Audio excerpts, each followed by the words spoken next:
I'd like to welcome the members of the European Parliament as well.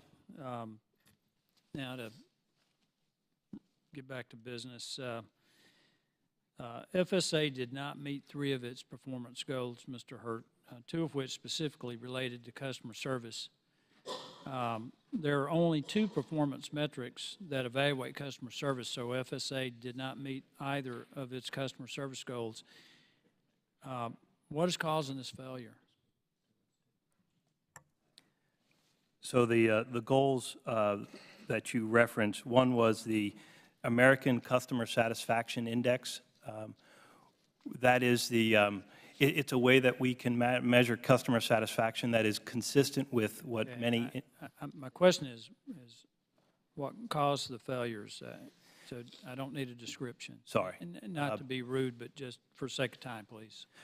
So the causes were twofold for the ACSI score. One was there was a methodology change.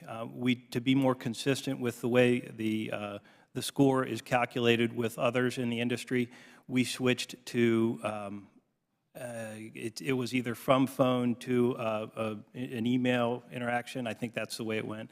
That was one cause. Another cause was most likely things associated with changes to the way we work. For example, we implemented FSA ID to improve security, and that more than likely had an impact on satisfaction as well. So we had to back to that trade-off of ensure some security for our applicants and the folks, the customers that use our service. But it was at the detriment to some extent to the satisfaction and ease with which those good actors can use it. To what extent do you consider how you can improve service to help reduce administrative errors by others that cause improper payments? So when I look at the GAO report on where most of these improper payments occur, and this may or may not apply to in this situation, but it's just insufficient documentation, the inability to authenticate, process errors. I think that's what we're talking about now. So, the bulk of the errors, or probably the most significant, is around errors of eligibility. So it's misreported income or misreported other aspects on the application. We do that's what the DRT helps us greatly with. It does help us with the misreporting of income. In addition to DRT, school verification can be very helpful in identifying mistakes in eligibility.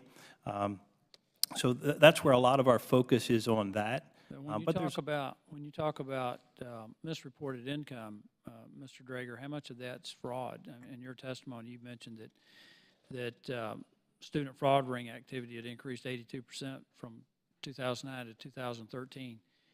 How much of that's fraud, and how much of an ability do we have to catch that? It's difficult for me to give an exact percentage of how much is fraud versus just honest mistakes. What we will say, what we see on campuses are that those who are interested in committing fraud have a very specific and targeted way that they pursue their fraudulent activities.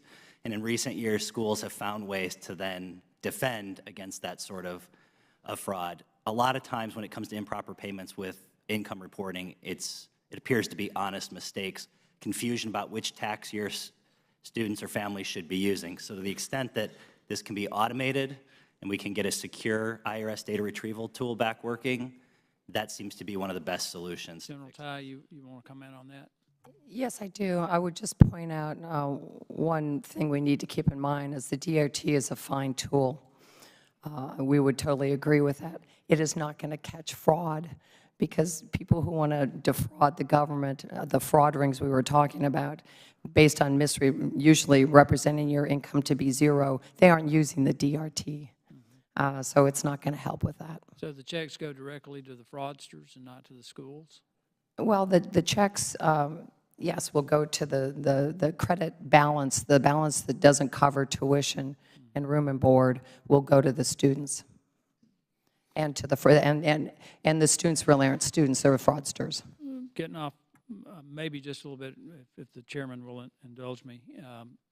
is there instances of fraud where there are fake institutions? I mean, we've had this with Medicaid where there were people filing for Medicaid reimbursements and they were non-existent entities. Does that happen in this case, General Ty? Do we know of any of that? I'm not aware. Okay. Let me ask you one other quick question. In your fiscal year 2016 audit, finds issues in the department's report and estimates and methodology. What did you specifically find with regard to challenges with the estimates? Specifically, we found a couple of things, which were that they included some program reviews that weren't geared toward finding improper payments. So they would deal, like there was one that dealt with a cohort default rate. So that should have been excluded from the sample of program reviews. And there were issues like that. We did recalculate the improper payments rate estimate, and those correcting for those mistakes really only made a marginal increase in the improper payment rate. So we did not consider them to be hugely significant errors, but they were errors that they need to deal with. Thank you. I yield back. I thank the gentleman. The chair recognizes the ranking member, Ms. Demings, for a generous 5 minutes.